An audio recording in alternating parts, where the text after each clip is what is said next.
Tesla is charging $10 a month for premium features. Would you like me to read you a list of what those might include? Yes, I'm curious. I am a new Tesla owner. I am curious. What am I paying for? For the fantastic price of only $10 a month, you can buy a satellite view of maps. Okay. Among other things. Kind of like Google Maps. Yes, kind of like Google Maps. I see, okay. And what else does this $10 a month give me? Video streaming. Okay. Music streaming. Internet browsing, because as we know, when you're driving a car, it's nice to be able to look things up. Right, yes. right. Just in case you forget, wait, what's a red light mean? You have Google. What does that sign mean? Oh, no. It's in case you forget what the square root of pi is. What direction to go around the roundabout? Yes. Do you go through the center? Valid search. But here's the most important thing, and this, frankly, makes it worth it to me. Karaoke.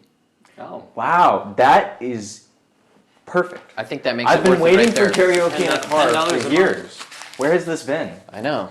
Exactly. Anyway, tacked on to that Tesla story, electric car battery prices have gone down 13% this year. That's not surprising. Yeah, they'll probably continue on that trend. Probably as technology gets better and better. They're still very, what is the word? Not ecological friendly to produce, but they've gone down in price. Yes. And then anyway, moving on? Yes. Yes? Yeah, sure, why not? All right, moving on. So anyway, have you ever found that problem where you cannot buy a car because they're just too expensive? Yes. I'm pretty sure everybody is related to this problem. So apparently, for people who are in the middle class, cars are becoming more and more out of reach because the median car price is approximately $40,000. Wow. Which is kind of a lot of money, actually. Yes, it is. That's a lot of money. Which, if you think about it, if you're a middle-class citizen, you're making anywhere from, around $40,000 to, say what, $80,000, $90,000? That's I guess you could call middle class? Yeah. Generally, I'm not saying, that's what it is. I'm just saying that's where it's around. And that's usually around the price of, any decent car. Mm-hmm. That is not either a work truck or a three-wheel thing from Mitsubishi. This is my advice to people right now. If you want a fairly nice, newish car, but you can't afford a brand new car, buy a used car. You can actually find decent used cars if you do the research for a cheap price and get a nice one, and you own the car. Yes. And I that's what I would recommend, because I don't think you're going to be able to do that for very much longer. My opinion is that the used car is going the way of the dodo, because newer cars are becoming crap. I mean, they're cheesy, they're plasticky, they're designed to crumple.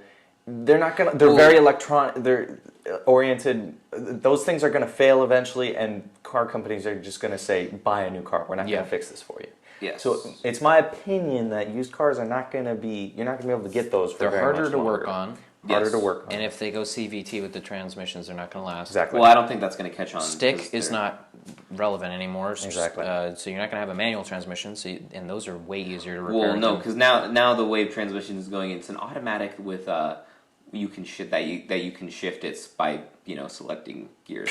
So it's basically an automatic transmission that you can select much what more gear you want. complicated than a manual. Yes, actually, it's much more complicated than a regular automatic as well.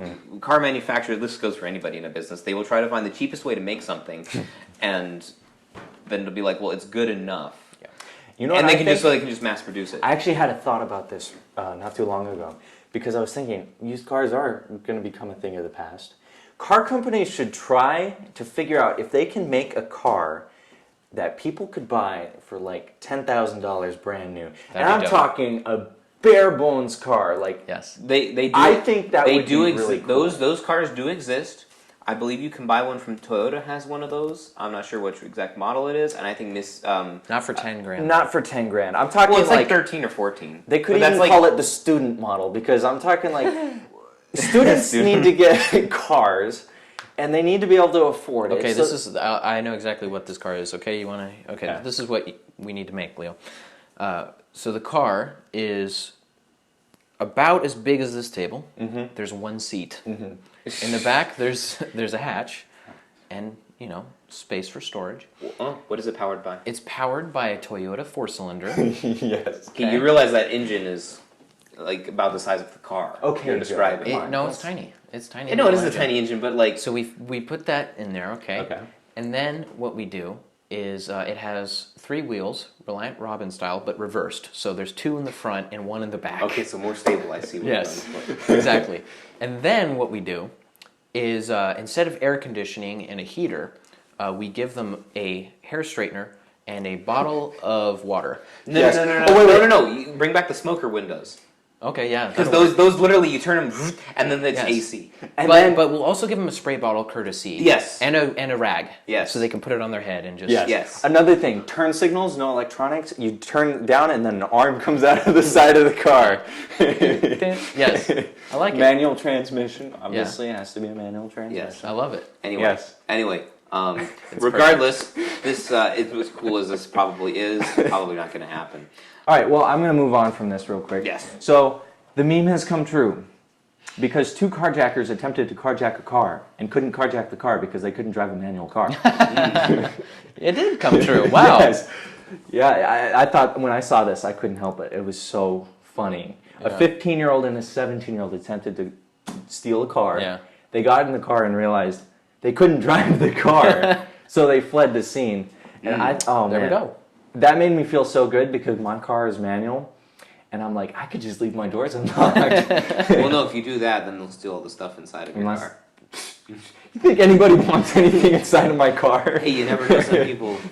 All he has in his car. They will. All he has in his car is a little tin of Altoids that are expired. Can you believe that? Yes. Well, no, but like he'll open the door one day and then all of his seats will be gone, and he'll be like, I needed those. What are you talking about? I just need a steering wheel, a stick in the center, and no windshield. Wheels. Oh yeah, I forgot about that. Anyway, dude, they should make a car where you're just standing up. That'd be hilarious. Yes, it'd be terribly unsafe, but I still want it. Yes. I'm pretty sure. Who are those lovely gentlemen in the lab coats who wreck cars roller for a coaster living? style? You know, like slow-mo guys. No, the guys who test all the vehicles for their crash worthiness. Oh, I don't know. They wouldn't appreciate. Yes, I don't think they would approve of that. No, they wouldn't. They're very stringent about how things crumple up and stuff like that. That is true. Yeah. They are.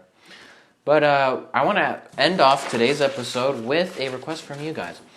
As you can see, we have a lot of empty space on our walls, and it would be nice. Ooh, close.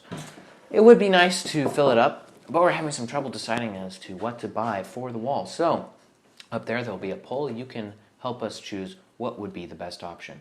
But with that, thank you so much for watching, and we will see you next week.